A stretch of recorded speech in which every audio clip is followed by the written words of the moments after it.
when you destroy the sanctity of the family, eventually you will get to a society. That's the first domino, sanctity of the family. What's the last domino? This ayah. Assalamu alaikum. Before you begin this video, just quickly wanted to let you know that so much of the work on the Quran has been completed on Bayan TV. I want you to enjoy systematically studying the Quran from the beginning all the way to the end in brief and then in great detail. And to do that, I'd like for you to sign up on bayanatv.com. And once you appreciate what's going on in Bayan TV, I want you to become an ambassador for it and share that subscription with friends and family and give it as a gift also. Thank you. السلام عليكم ورحمة الله تعالى وبركاته. الحمد لله رب العالمين والصلاة والسلام على سيد الأنبياء والمرسلين وعلى آله وصحبه أجمعين. أما بعد فأعوذ بالله من الشيطان الرجيم. لا يكلف الله نفسا إلا ما آتاها سيجعل الله بعد عسر يسرا. ربي اشرح لي صدري ويسر لي أمري واحلل عقدة من لساني يفقهوا قولي آمين يا رب العالمين. So now I'm going to talk to you quickly about two dimensions of ما آتاها. This phrase that Allah does not place a burden except whatever He gave them, except with whatever He gave them and within whatever He gave them. So let me explain this by way of an analogy, so this abstract idea will become easier to understand. Think of a student who's super smart, doesn't even have to do any homework. He can get easily 100 on the exam. Okay, if he spent 5 minutes studying, he can get 100 on the exam. But this kid gets a 90 on the test. Another student, mathematics was not in his genes. He has to study 20, 30 hours and barely get to a 65. Yeah? A teacher knows that the one who earned that 65 put a lot of work in to get to that 65. And the student who didn't put any work in got a 90, but even if he put a little bit of work in, he would have gotten a 100. Who is the teacher, a real teacher, who is he disappointed with? The 90 student. On paper, the 90 student is better than the 65 student. But in reality, fast forward 10 years. He's not in 5th grade, he's in university. Because if you're a smart kid, everybody tells you, you're so smart, you're so smart, you're so smart. Things are easy for you. You start getting used to not doing so much work and getting through the test. Then you get, and the kid who wasn't told, you're so smart, he was used to doing the hard work. Now they're in university, both of those guys. And for the first time, the subject matter is so big that being smart is not enough. You've got to do work. You can't just go through university being smart, you got to get through university doing work. But the kid who was super smart was not used to doing work. So now for the first time in his life, he fails a test, fails an exam. And the kid who was getting 65s, he got a B, he got an A minus, he got fine, because he's used to doing work. And the kid that was so happy getting 90s without any effort falls into depression. I used to be really smart in school. I don't know what happened. Maybe I became dumb. I'm just not smart anymore. He was on top of the hill and then he falls all the way to the bottom. He might even drop out of school because he never learned the proper working habits. You understand? Allah is saying two things. Allah does not put a burden on anyone more beyond their budget. But also Allah has not put a burden on you except according to your budget. In other words, if you were capable of more, Allah made sure you are capable of more, so Allah expects you to do more. You were given more wus'a, He expects more infaq from you. So it's not just, it's within your budget that Allah expects, but Allah expects more from people who He gave more to. Allah expects less from people who He gave less to, but actually exactly according to their maximum. Like Allah, if I have the potential of doing more, Allah expects more from me. I'll give you a personal example for that. Alhamdulillah, according to some people, I'm famous.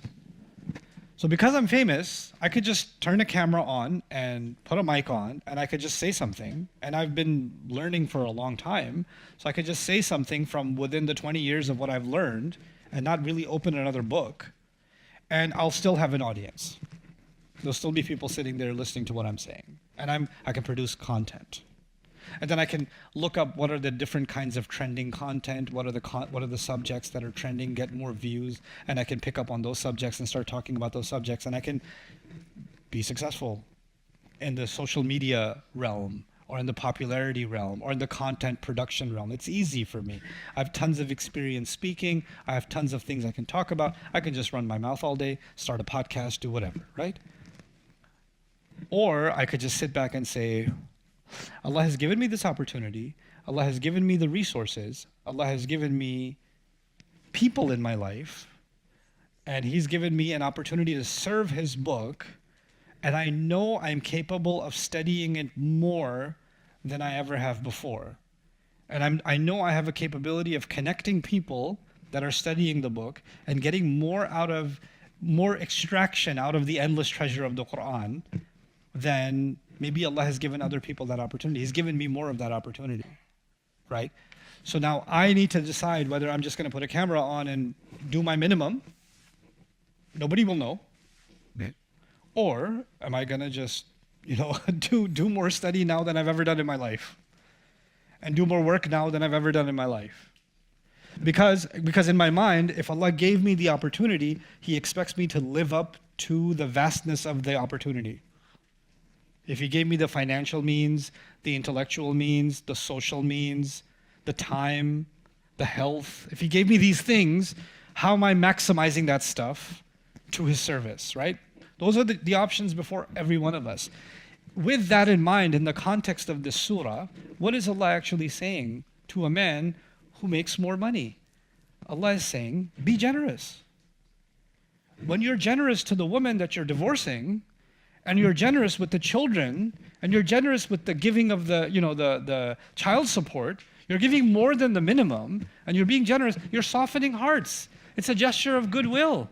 It's going to create ease into the future. So don't be tight-fisted when it comes to, this area. And then if you don't have much, okay, well then give whatever you can. Allah will put barakah in it. It's okay. فَلْيُنْفِقْ بِمَا آتَاهُ اللَّهُ. And this is actually Allah not just holding us, because fiqh will describe to you what's the minimum requirement, right?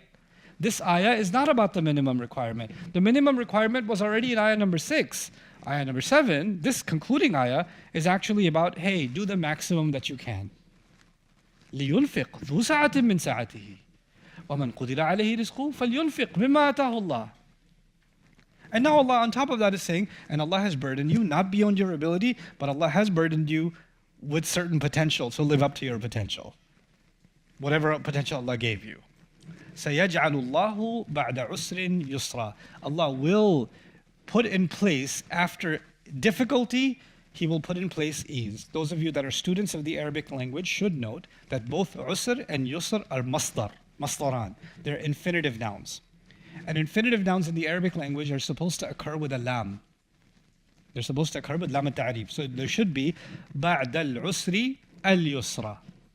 بَعْدَ الْعُسْرِ الْيُسْرَ. But the lam is missing. Okay? So for example, we say in Arabic, we say correctly, or like the Quran, for example, says, إِنَّ الدِّينَ عِنْدَ اللَّهِ الْإِسْلَامِ مِنْ بَعْدِ مَا جَاءَهُمْ الْعِلْمِ. When a masdar occurs, the standard for the masdar is the al. Now, when the al is removed unusually from a masdar in certain sentence structures, the al is removed, it creates a certain effect. And I'm going to talk to you about that effect. So the nakira, so it's not every time you see a tanween this happens. This is the tanween, or you see usrin has a tanween, yusran has a tanween. They're asma' munawwana, right? This, when it's an unusual tanween. So not every tanween is unusual. You can't become self-declared, balagha expert and say, I see a tanween here, so I know what's happening. No. Some tanweens are supposed to be tanweens. But some tanweens are unusual. They're unusually nakira, unusually indefinite nouns. When that happens, a few effects happen in Arabic. One of them is tanawwu', the other is tankir, and the other is tafkhim. And there's others too, but I'm going to highlight these 3 for you. What does that mean in basic English for this ayah? It actually means Allah will take any kind of difficulty, any variety of difficulty. So in other words, Allah is not talking about one kind of difficulty. One kind of difficulty is financial difficulty. That's been the subject, right? The guy is spending more. He's spending in this way, this way, and this way. But there may be emotional difficulty, social difficulty. There may be a difficulty of being alienated from your kids. There may be a difficulty of people backbiting. There may be a difficulty of, comments from people. There may be a difficulty of feeling lonely and isolated. There are all kinds of internal, external, social, financial, business. Somebody stops doing business with you because of the divorce going on. Somebody cuts ties with you because of the divorce going on. All kinds of difficulties. Or the kids are going to school and other kids are talking to them about the divorce and it's hurting the kids' feelings. Is there one kind of difficulty? No, there's a variety of difficulties. And so Allah did not limit the experience of someone going through difficulty in the divorce to one kind. And how did He do that? By removing the al. بَعْدَ عُسْرٍ. Right? And then tafkhim also comes from it. Tafkhim actually means that it's not a small difficulty. It's a big problem. This is a magnanimous, it's a huge difficulty. So Allah is acknowledging the grandeur and the size and the magnitude of the difficulty that can come into a person's life as a result of the divorce. And then finally, it's also tankir. Tankir means unknown. So right now you're going through a difficulty because of the divorce or whatever, but there may be, as the days go by, new problems emerge that you never had to face, or you didn't even know they were on the horizon, and new problems are coming out as a result of that divorce. So now this is Allah not only giving hope, but He's actually also giving a reality check. This is not a small decision. Divorce is not a small decision. Be ready for the difficulties you can forecast, and be ready for storms that are not on the forecast. And they'll pop up out of nowhere. But doesn't matter, so long as you give what you're supposed to give. Any kind of difficulty that comes, Allah will bring some kind of ease. And the same tanween is used for yusran. So what does that mean for yusran? It may not be the kind of ease you're expecting. It may be a different kind of ease. You see, some people, they wish life could go back to the way it used to be, right? Because that was easy. That's because in our mind, what you're familiar with is what is easy. But Allah might bring you a new kind of easy. Allah may bring you a new kind of relief, a new kind of rizq. And you shouldn't shut your mind to, no, it's not the way it used to be, so it's not good enough. It's not the way it was, so how can this be any good? Because the only thing that was good is what I knew. If the only thing that was good was what you knew, then it would be the yusr that is known to you, that would be al-yusr. But the yusr that is not known to you, it's a new kind of yusr. Don't dismiss the new opportunities, new situations that Allah creates because you're comparing them to the past and saying, it's not what it was, so how can it be any good? Right? So just like we shouldn't be hung up on the past negatives, we shouldn't also be hung up on the past positives. There are new positives that can come into a person's life. There are new good things that can come into. And it may be that the good that you're thinking is not so big could be huge. The ease could be magnanimous.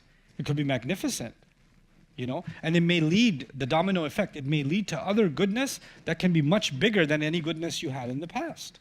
That all of that can happen. Also, you will notice here that I wrote here the lack of lahu or the lack of laha. يعني سيجعل الله لها يعني للنفس بعد عسر يسرا. Or سيجعل الله له يعني للإنسان للفرد بعد عسر يسرا. لم يذكر. He didn't mention Allah will put ease after difficulty for the person or for such a person. Allah didn't mention the person. Allah, therefore, by not mentioning the person, Allah is saying Allah will create ease for you, the man who was the subject, who's paying the money. He'll create ease for you. He'll create ease for the children. He'll create ease for the ex-wife. He'll create ease for the new family that's coming. He opened the door of ease as a result of this across the board. And it's almost as if you are open-handed with your spending and you're generous with your spending, you don't know that Allah will use that not only to put barakah in your family, but because of that generosity, Allah might be using your generosity to create yusr in the other family or open some other doors in that family. So there's this tawassu' fil mafhum, fil ma'na. There's this openness in the meaning. And it's so cool that this ayah began with dhu sa'a, like the one who has more vastness should give out of more vastness, and by the end of it, you see the vastness of Allah's mercy opening up, the vastness of the ease that's opening up. So there's a sa'a from you and there's a sa'a from Allah. The last comment I'll make about this ayah is about the meaning of the word sa'a. Sa'a is used, the one who has more should give more, right? But sa'a literally means expanse. And expanse could be maddi, but it can also be qalbi. Meaning a person is open-hearted. A person is not speaking with, you can give somebody money, but you can give it with a look on your face. Here's your money. Here's your charity. Or you could throw a check at them, or you could make a comment at them, right? Your face could be condescending. You could just say something like, so, how's my money doing? Just throw a little jab here and there, right? Allah says, لا تبطلوا صدقاتكم بالمن والأذى. Don't cancel any good deeds, any charities, anything you do by making it sound like you're doing somebody a favor. Bilman. And by doing anything that causes hurt. When you do that, the sadaqah doesn't even count. So part of your dhu sa'a, being dhu sa'a, is not just that you're giving more, but you're giving with an open heart. You're giving with kindness. You're giving with dignity. You're not giving someone and making them feel like, oh, they're dependent on you, or they're a burden on you, or you're doing them a favor, or they're eating off of your scraps and things like that. You're not humiliating them, and that's part of the meaning of dhu sa'a also. Okay. Now, لا يكلف الله نفسا إلا ما آتاها. I'll just read some of this commentary for you because I thought it was beneficial. والمقصود منه إقناع المنفق عليه, and the purpose of this ayah is to convince the one who spends to do even more so. بألا يطلب من المنفق أكثر من مقدرته, because Allah has not asked him more than he can handle. ولهذا قال علماؤنا, and that's why our scholars say لا يطلق على المعسر إذا كان يقدر على إشباع المنفق عليها وإكسائها بالمعروف ولو بشظف أي دون ضر. Meaning, the one who is poor is not being asked to put himself out on the street. Whatever he can afford, he can do without putting himself in harm's way. وفيه تطيب واستمالة لقلب المعسر لمكان عبارة آتاها خاصة للإعسار قبل وذكر العسر بعد. So it's a special comment to the one who's having financial difficulty, because Allah mentioned ataha after it. I told you that. Allah attributed that to Himself. So it's a special kind of courtesy given to those that are going through difficulty. وَلَيْسَ فِي هَذَا الْخَبَرْ وَعْدٌ لِكُلِّ مُعْسِرٍ بأن يصير عسره يسرا. This is important. Allah is not guaranteeing that after every difficulty, ease will come. Allah is talking about this particular scenario. ومن بلاغة القرآن الإتيان بعسر ويسر نكرتين غير معرفين باللام لئلا يتوهم من التعريف معنى الاستغراق. So Allah is saying, He's actually adding the tanween that I talked about is special. He's saying it's special because if He said difficulty and ease, that would become absolutely every difficulty will be gone and every ease will come. But since the lam is missing, it would be some difficulties will come and some eases will come, but life will never be completely free from all difficulty and all ease. It's never going to be like that. So Allah is being realistic in your expectations, making you have realistic yet hopeful expectations because of the language of the ayah. Okay.